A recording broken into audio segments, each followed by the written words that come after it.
His life was tumultuous and turbulent, his death disturbing. But long before this, James Boyd was very familiar with law enforcement and the judicial system. State of Mexico versus James Boyd. This is an audio recording of a hearing with Boyd appearing before Judge James Counts in southern New Mexico. By the age of 19, Boyd had been charged with multiple crimes, including criminal sexual penetration of a child, vandalizing a church, and assaulting jail guards by spraying jalapeno juice in their eyes. Mr. Boyd, it appears from this plea and disposition agreement that you wish to plead no contest to 2 counts of assault by a prisoner, 1 count of attempted escape from jail, 1 count of commercial burglary, and 1 count of bribery of a witness. Is that correct? Yes, sir. The state ended up dismissing the first-degree sexual assault charges, saying the 3-year-old child was not a reliable witness. The judge asked for a mental evaluation for James Boyd, and Boyd agreed. When he returned for sentencing, that is recorded as well. The judge is told corrections officers discovered razor blades on Boyd, and the prosecutor asks the judge to sentence Boyd to at least 10 years.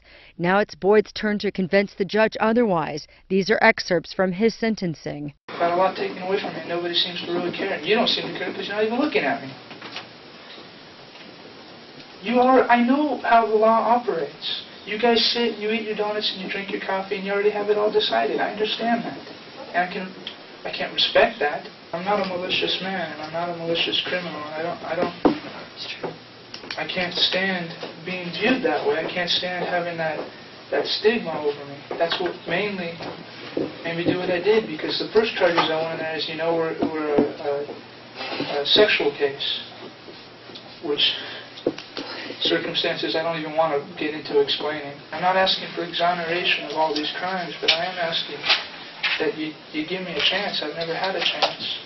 I've never been asked, Mr. Boyd, can we help you? No, it's never been that. It's, Mr. Boyd, we're going to send you here, we're going to send you there. At 10, 11, 7, 12 years old, I was just shipped off to places. The judge is told about his juvenile criminal record too, and says after reviewing James Boyd's evaluation, he didn't like what he saw.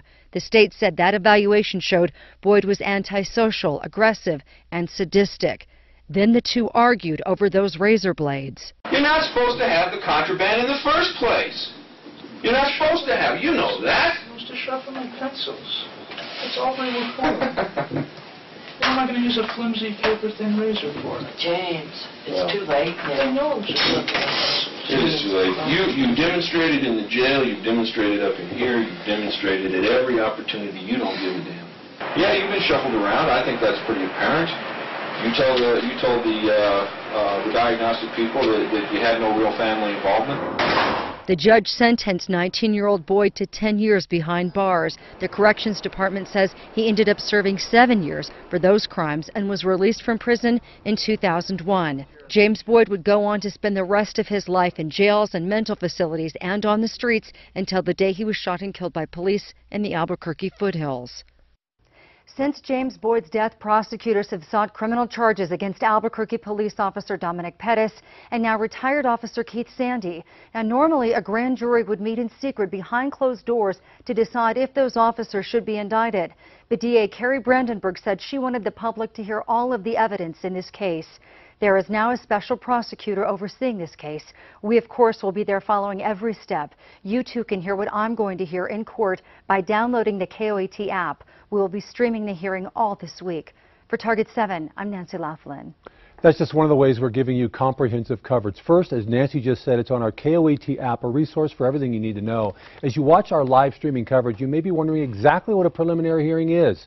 We break it down with an FAQ about the process and what it could mean to the officers. Now, to help you understand the case, check out the Boyd case file with details about the shooting, investigation, and legal battle.